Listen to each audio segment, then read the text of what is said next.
Technology అభివృద్ధిలో ఊహించని మలుపు వచ్చేసింది. క్వాంటమ్ కంప్యూటింగ్ దశాబ్దాలు పడుతుందని అనుకున్న పరిశోధనలో మైక్రోసాఫ్ట్ ఓ భారీ ముందడుగు వేసింది. భౌతిక శాస్త్రపు ఆధారాలను మార్చివేయగల ఒక కొత్త టెక్నాలజీని సృష్టించి క్వాంటమ్ కంప్యూటింగ్లో విప్లవాత్మక మార్పులకు తెరలేపింది. మైక్రోసాఫ్ట్ శాస్త్రవేత్తలు అల్యూమినియం ఆధారంగా టోపోలాజికల్ క్విట్ అనే ప్రత్యేక టెక్నాలజీని అభివృద్ధి చేశారు.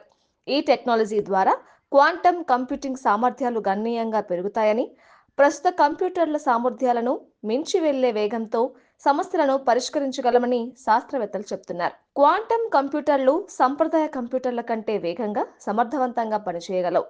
సాధారణ కంప్యూటర్లు బైనరీ బిట్స్ 0 మరియు 1 ఆధారంగా పనిచేస్తే, క్వాంటమ్ కంప్యూటర్లు క్విట్స్ ఆధారంగా పనిచేస్తాయి. దీనివల్ల ఒకేసారి అనేక లెక్కింపులను చేయగలవు. మైక్రోసాఫ్ట్ అభివృద్ధి చేసిన మజోరానా 1 అనే సరికొత్త టెక్నాలజీ తక్కువ ప్రాసెసింగ్ రేటుతో అత్యధిక శక్తివంతమైన ప్రాసెసర్ను సృష్టించే అవకాశాన్ని అందిస్తోంది. ఈ టెక్నాలజీతో కేవలం కంప్యూటింగ్ ప్రపంచమే కాకుండా వ్యవసాయం, ఆరోగ్య సంరక్షణ, పర్యావరణ పరిరక్షణ, ఔషధ పరిశ్రమ, శాస్త్రీయ పరిశోధనలు వంటి అనేక రంగాల్లో విప్లవాత్మక మార్పులు రావచ్చు. మైక్రోసాఫ్ట్ సీఈఓ సత్య నాదెల్లా ఈ ఆవిష్కరణ ప్రపంచాన్ని మార్చివేస్తోందని తెలిపారు.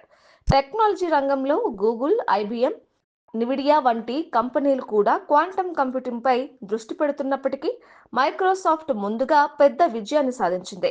2033 నాటికి ఈ టెక్నాలజీ పూర్తిగా అభివృద్ధి చెందుతుందని, పెద్ద ఎత్తున వాణిజ్యపరంగా ఉపయోగపడుతుందని నిపుణులు అంచనా వేస్తున్నారు.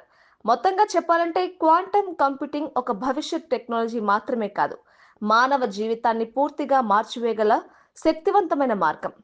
మైక్రోసాఫ్ట్ చేసిన ఈ మహత్తర ఆవిష్కరణతో ప్రపంచం మరింత వేగంగా అభివృద్ధి పదంలో ముందుకు దూసుకుపోతుంది. మరిన్ని అప్డేట్స్ కోసం మా కాయ్ టీవీని సబ్స్క్రైబ్ చేసుకోండి. మా వీడియో కనుక మీకు నచ్చినట్లయితే లైక్ చేయండి, షేర్ చేయండి. మీ విలువైన అభిప్రాయాలను కామెంట్ బాక్స్లో తెలియజేయండి.